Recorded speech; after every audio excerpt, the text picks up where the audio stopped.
Jean-Louis Guettard, spéléologue confirmé. Mets-toi, tourne-toi contre la peur. Voilà.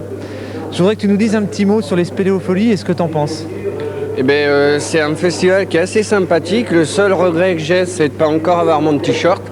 J'ai participé à toutes les actions, les passages de tyrolienne et tout. Si j'ai pas de t-shirt, eh ben, tant pis pour l'organisation, ça va leur coûter très très cher.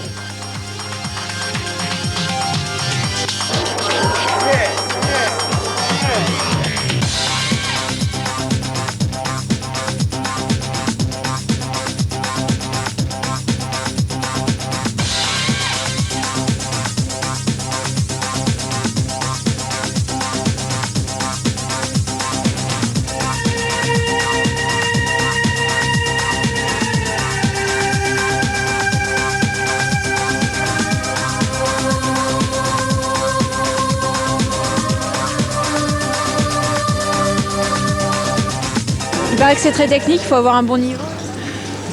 C'est relativement technique. Bon, ceci dit, en faisant de la spéléo régulièrement, ça pose pas de problème. Vous en faites depuis combien de temps? 5 ans. Là, on a pas démarré avec le starter, là, c'est à fond la caisse. Là. Ils sont gentils, les organisateurs, on leur fait un gros bisou. Voilà, mais sinon c'est sympa. Il y a une bonne ambiance, puis il n'y a pas de compétition. C'est pas des oreilles, c'est des cornes à la base, mais c'est pas grave, il y a eu un coup de Mistral, quoi. Disons qu'il faut des bras un peu, je trouve. Hein. Puis c'est pas trop son habitude de faire en général. Enfin, des émotions. On va avoir plein de surprises. Différentes équipes se sont constituées, donc sont arrivées dès 9h ce matin, déguisées, avec un gâteau, avec une demoiselle dans chaque équipe, au minimum.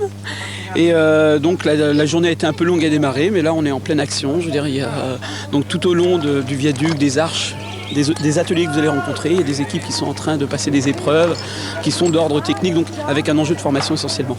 Entrecoupés par des petits jeux. C'est essentiellement des équipes de l'Essonne, il y a deux équipes, il y a 14 équipes au total. Il y a une équipe donc étrangère, c'est effectivement ceux qui viennent de Pologne. L'activité spéléo, je dirais dans son quotidien, oui, il y a, les deux sexes sont représentés et tous les âges, de 18 ans. Dans un cadre d'un club jusqu'à 70 ans. Parce qu'on a aussi les anciens spéléos qui sont présents, qui seront essentiellement présents ce soir, parce qu'ils ne pratiquent plus physiquement, mais ils sont toujours dans le milieu. Bon, ils vont présenter des films, ils vont retracer un petit peu leur gloire de spéléo. Donc on va pouvoir les voir ce soir au cours de la soirée audiovisuelle. On est des grands explorateurs, c'est Bill le Grand-Duc, le seigneur du viaduc, sur sa galère à enlever la fausse bergère. Mais nous voulons absolument conserver le site qui s'inscrit dans un site plus large qu'on appelle la Coulée Verte. On peut voir que c'est le passage obligé entre Gomès et Bure, au-dessus du rue d'Angoulême. Là. C'est la ligne Paris-Galardon. Il a été construit en 1905. On me posait la question de savoir combien de temps ça avait duré. On n'est pas arrivé à le trouver quand on a fait l'histoire de Bure. Ouais. Probablement quelques années, mais ça n'a été exploité pour le train de Paris-Chartres, pas Galardon, qu'à partir de la guerre, de 1930 et jusqu'à la guerre. Alors les Allemands s'en sont servis, c'est pourquoi ça a donné lieu au bombardement de Bure, qui a fait une vingtaine de morts à l'époque, mais on a confondu la ligne actuelle du RER avec cette ligne-là qui était cachée par les bois, et malheureusement c'est l'autre qui a trinqué et pas celle-ci. On a trouvé quand même un trou de bombe sur le viaduc, qui est toujours en place. Ouais. Et on souhaite que dans les travaux d'aménagement de sécurité de ce viaduc, le trou de bombe soit réparé, ou tout du moins bien protégé.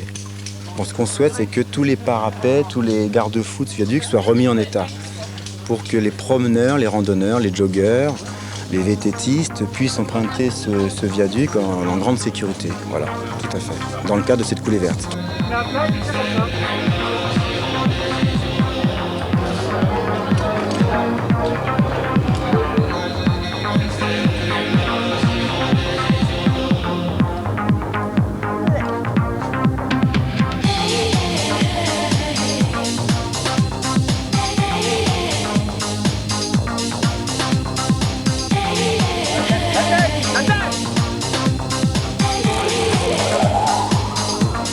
Ça va, ouais, mais il n'y a pas de soucis.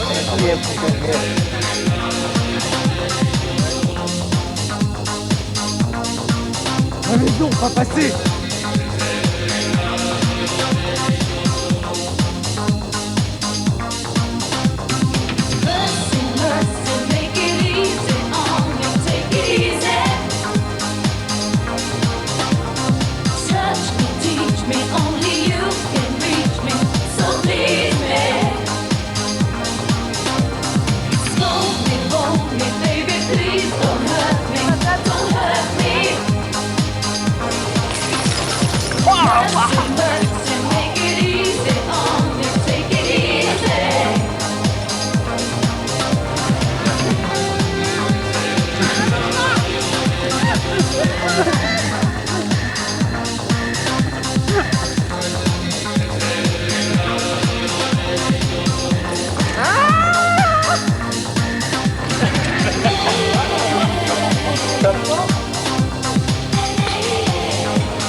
la ravie. C'est 150 mètres.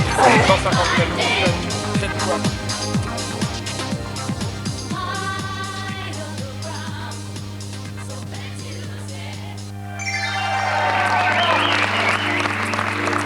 On va parler 5 minutes du raid qui s'est produit cet après-midi. 15 équipes qui ont fait un raid de spéléo sur les arches du viaduc, c'était très bien.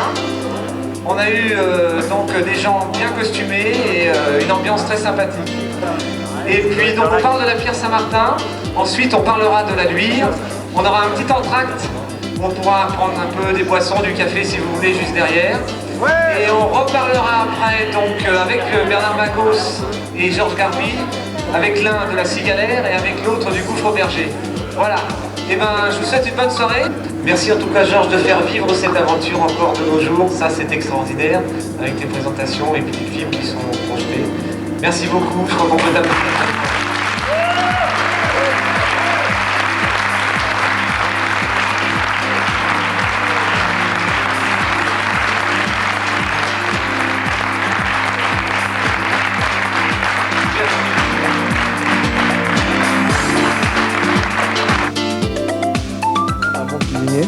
Apparemment.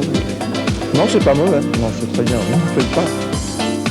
C'est bon, non, vous allez entendre le bruit de la baguette qui va craquer.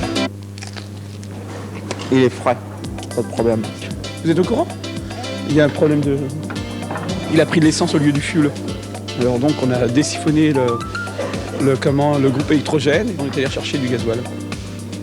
Voilà. Attends, c'est dur le matin, mais oh. Bien joué, en tout cas pour l'instant on n'a pas d'électricité donc on se débrouille. On fait chauffer de l'eau, on passe l'eau dans la machine à café. C'est la débrouillardise quoi. Et quand vous aurez changé le carburant, ça va marcher. Et on aura de la lumière dans le tunnel, peut-être, si ça marche.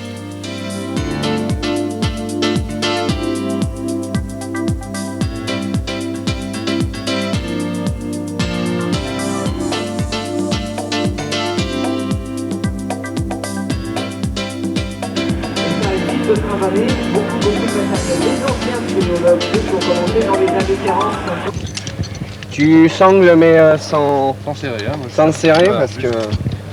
Ça y est, là. Ça y est.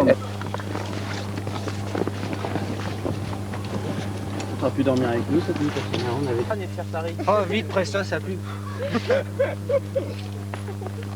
L'exercice d'aujourd'hui qu'on va consister à faire progresser la civière en montée grâce à un contrepoids, c'est-à-dire que la civière est équilibrée par un spéléologue qui, sur une poulie, donc fait contrepoids à la civière. Donc quand le contrepoids va descendre, la civière va monter.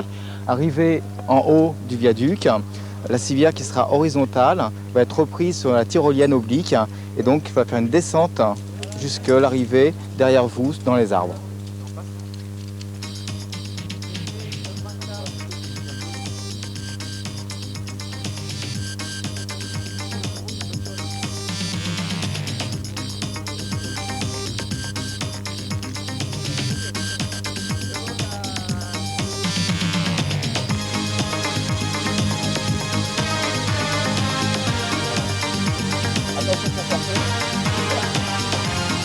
Attention pour avancer, avancer.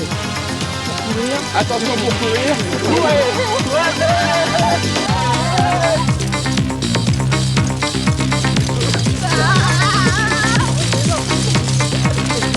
Attention pour s'arrêter. Hop, hop. Il est en train de me filer. Voilà. Là.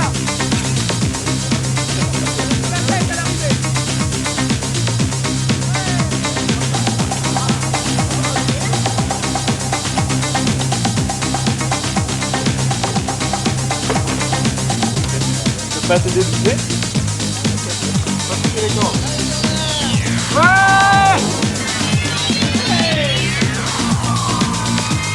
C'est parti!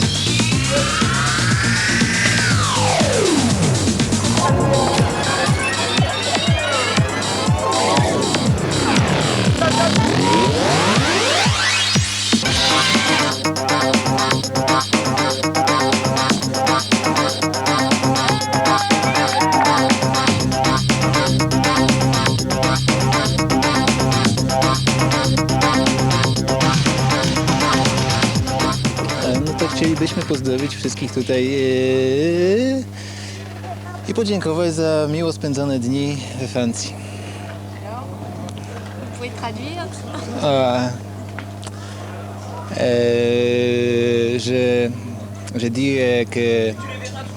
Je dis merci pour tous les organisateurs pour bonne journée en France.